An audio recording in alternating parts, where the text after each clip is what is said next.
One of the biggest problems with the in-work support provided through universal credit is in-work support for disabled people. Currently, crucial support is provided through the disabled worker element of working tax credit. It enables disabled people to move into work and get the additional support that they need in order to make sure that they're able to cover the additional costs that they face when working with a disability. Under universal credit, it was originally intended that support for disabled people in work, in employment, was going to be replaced. It's going to be replaced in two ways. One, by having a enhanced level of work allowance, so they'll be able to keep more of their earnings when they move into work. And secondly, through what's known as the limited capability for work component of universal credit.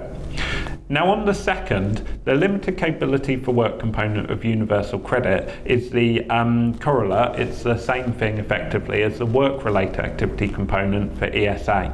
And that was scrapped a couple of years ago. Now, one of the things that perhaps didn't get discussed that much at the time is under ESA, of course, that only affects disabled people not in work or working very small numbers of hours.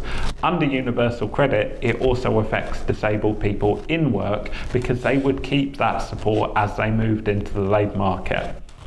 So scrapping that removed half of the support that is provided to disabled people in work. Work allowances, it was decided to provide a work allowance for disabled people and a work allowance for parents, but they wouldn't be allowed to add them together. So you can get one or the other, not both. And that effectively means that disabled parents don't get any additional work allowance on account of their disability. So you take those two measures together, and effectively, for a disabled parent at least, the government has removed all in-work support that was intended to be provided through universal credit for workers with disabilities. And that's simply wrong for a government that's trying to move towards closing the employment gap between disabled and non-disabled people.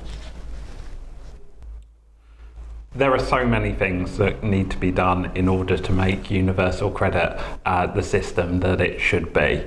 But if I had to pick three priorities, I would say, firstly, sorting out about the problem of mixed age couples, the situation where if you've got two partners, one over state pension age and the other under state pension age, they're treated as being working age rather than of pension age. It means that for many on a low income, they're going to see their retirement delayed by many years, and that is just simply wrong.